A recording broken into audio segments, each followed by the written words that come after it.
मासा, मैं पहली बार इतने लंबे समय के लिए घर से दूर जा रहा हूँ।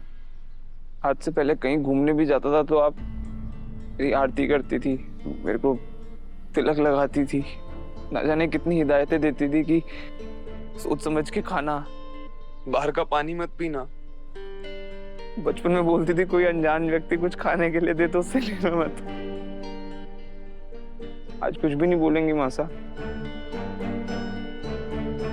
कुछ तो बोलिए मासा, एक बार डांट ही दीजिए प्यार से।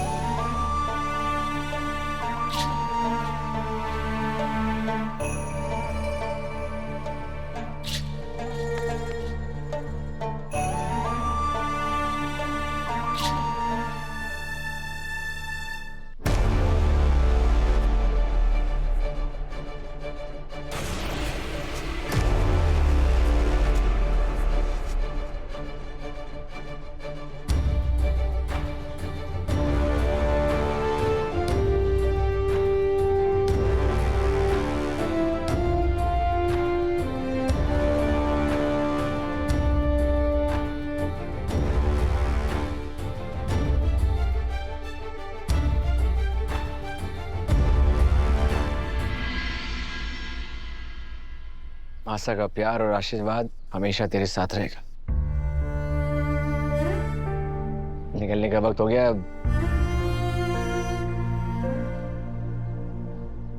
वापस आप दवाई टाइम से ले लेना प्लीज, और मैं वापस आऊं तो इससे भी ज्यादा फिट मिलना मुझे। हम सबका साथ में एक ही छत के नीचे रहने का सपना तो मेरा सपना ही रह जाएगा। कोई बात नहीं, तुम संभल के जाना और अच्छे से रहना। जाने से पहले देवी हुकुम से तिलक नहीं लगवाएंगे?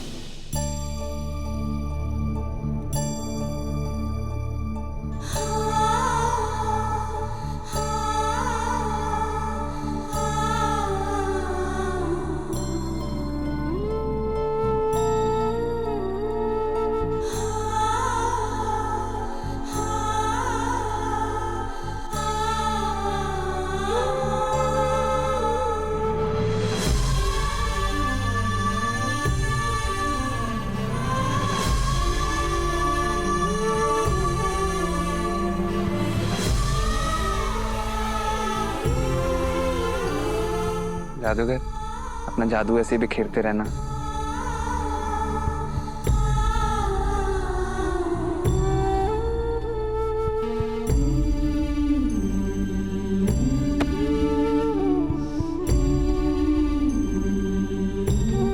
आज मेरा भाई बड़ा हो गया है, परिवार के लिए परिवार से दूर जा रहा है।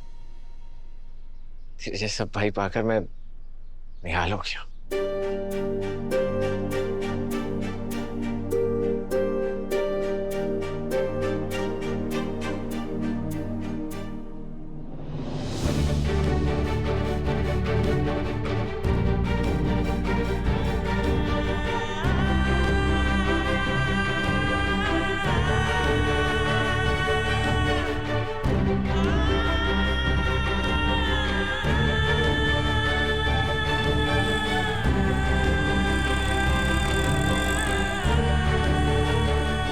करिश्मा की वजह से मेरा परिवार टूट रहा है, मैं इसे छोड़ूंगा नहीं।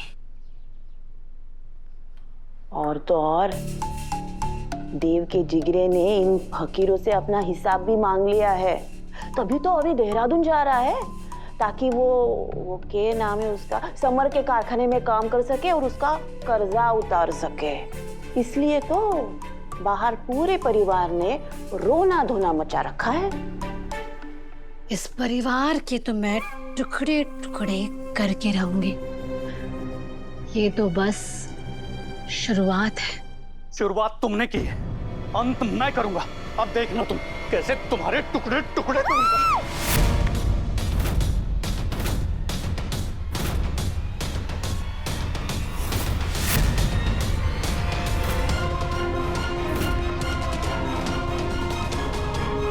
देव, मुझे छोड़ दो।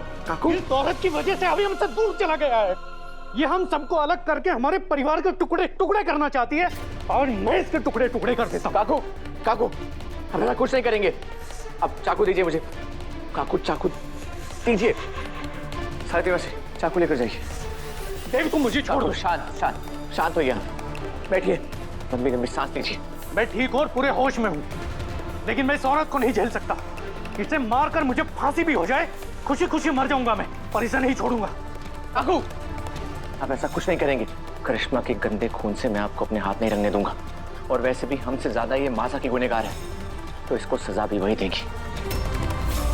मैं जल्दी से जल्दी मासा को ठीक करना है, ताकि वो इसको इसके किए की सजा दे पाए। लेकिन ये कैसे हो पाएगा देव? भाभीसा ठीक हो सके उसके लिए उन्हें इस घर में रहना जरूरी है, अपनी पुरानी यादों के बीच। पर भाभीसा इस औरत की वजह से घर में कदम तक नहीं रख पा रही हैं। काकू, काकू, मेरी बात सुनिए। घर सिर्फ दीवारों से नहीं बनता, घर वो होता है जहाँ परिवार साथ हो, और इस वक्त मासा अपने पूरे परिवार के साथ है। आप हिम्मत मत हारिए, वो बहुत जल्दी अच्छी हो जाएंगी। रटी है, एक तो दया करके मैंने आपके पति को और आपको इस घर में रहने दिया, और यहाँ आपका पति ही मुझे मारने की कोशिश कर रहा है।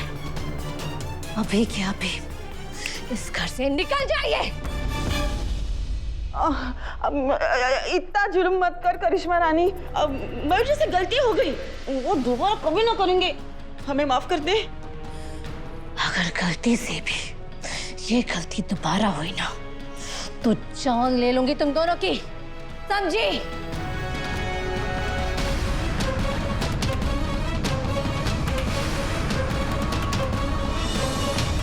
मारे जान के पीछे क्यों पड़े हो आप? क्यों छेड़ा करिश्मा रानी ने? मैं तुमसे बात नहीं करना चाहता सारिका, बाहर में जाओ तुम। काकू,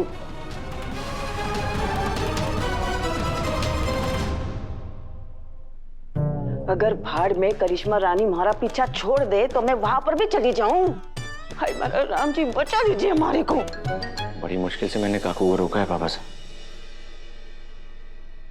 करिश्मा की साजिशों ने मेरे छोटे भाई के बर्दाश्त के बांध को भी तोड़ दिया, वरना वो तो चींटी मारने के बारे में भी नहीं सोच सकता।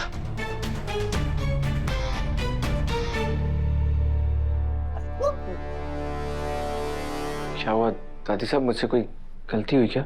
अरे बहुत बड़ी गलती कर दी तूने। अरे मयूर के हाथ से चाकू काहे छीनियो? अरे उस राक्षसनी को अंत आज ही हो जातो, और हम अपने घर की लक्ष्मी ने घर में वापस लेकर चले जाते। दादी साहब, वो मर्डर करने जा रहे थे, उनकी जिंदगी खराब हो सकती थी। अब बात तो तू ठीक है वे, मयूर की जिंदगी तो खराब हो जाती, पर मैंने तो अपनी जिंदगी भरपूर जी ली है ना, मारे को कोई फर्क ना पड़े। अब उस करिश्मा ने मार के मैं जल जाऊंगी, देख लेना तू। रुक जा। अरे माजी साहब, दादी साहब, माजी साहब, छोड़ दो मेरे। थोड़ी सी दादी साहब, माजी साहब शांत हो जाइए, आप शांत हो जाइए। दादी साहब आइए, बैठिए, अरे बैठिए, शांत हो जाऊं मैं। बैठिए, दादी साहब शांत बैठिए, बैठिए। दादी साहब प्लीज हमारे लिए।